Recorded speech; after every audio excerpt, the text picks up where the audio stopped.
Most girls' plan is meet a guy, love, have a baby, but I don't know if I have what it takes for everybody's regular plan. Your involvement with How Do You Know begins with what seems like a fantasy scenario for actors. James L. Brooks calls you and says, I'd like to write a movie for you, around you. Yes. Yeah. Yes, he called me and said, I want to meet with you and I would write this character for you. And I was so flattered and simultaneously completely terrified, too, because you worry you're not going to be good enough. But, you know, and then he wanted me to be an athlete, and I was like, oh, my God, I'm not that athletic. But I trained for a long time because I just really wanted to be great in the part for him. But tell me about that process, about training to find your inner jock. It was really wonderful, like learning about that culture. Growing up as an athlete is a totally different life, you know, from high school to college. And then your career's sort of over in one capacity in your early 30s. So it was really interesting to explore that. Let's get a drink. Excuse me. None for me. You know what? You're right. I shouldn't drink.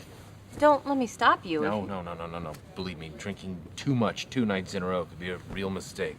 Your character, he's a fairly traditional romantic comedy nice guy lead, which struck me as a bit of a different character type for you after playing in the Judd Apatow sandbox for the last few years, which, if I may make a gross generalization about your career. Fair enough.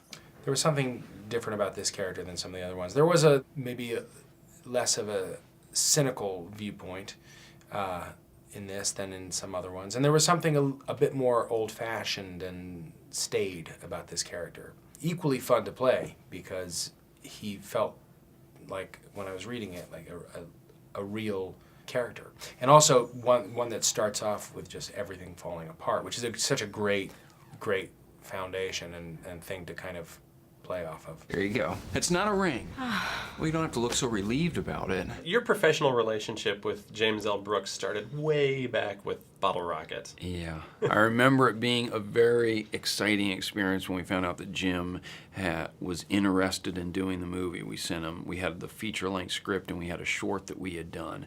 And he called us, and I still remember getting the phone call, and said that he was interested and he was going to come to Dallas and meet us. Sometimes you come across people that the way their minds work is just slightly different, and the things they say are just more unique and more memorable and more interesting and more funny than stuff you can think of, and that's how Jim was. They had had this script for about a year, and it had never occurred to anybody, with all the actors and the director and the 2 writers living in a lump on the floor of this apartment they had just out of college, to maybe read it out loud. And then I came to know Owen as an actor in that picture, and out of the box, he was incapable of dishonesty. So for him to have that honesty, which he has in this part, for this kind of part where you just got to light up a room and drive every scene, it really amazed me. I think just wildly good work he did here. Just listening could be serious wrongdoing on my part. It is killing me, this information. It's like I know someone is going to shoot you and I can't just scream, "Watch out! That man's going to blow your friggin' head off!" Your character, Annie, is fiercely loyal to George, Paul Rudd's character, usually to great comedic effect. I think I'd be fairly nervous if the script called on me to, like, leap across a room and try to slug Nicholson. It was a very surreal experience. And it was just also so weird to be on set and have someone walk in and start talking and be like, God, that guy sounds so much like Jack Nicholson, and then look up and be like, oh! It was like the first day of working with him was like, part of me was in the scene with him and a part of me was kind of standing above thinking, God, he does such a great Jack Nicholson impression. First time I worked with him, I was terrified, you know. Now I'm only scared. Nice, excellent. Yeah. He was playing my dad, while maybe horrifying for him, incredible for me. I mean, that's amazing. Oh, yeah. One of the greatest experiences I will ever have. About as cool as it gets. I can understand. That's about as good as it gets.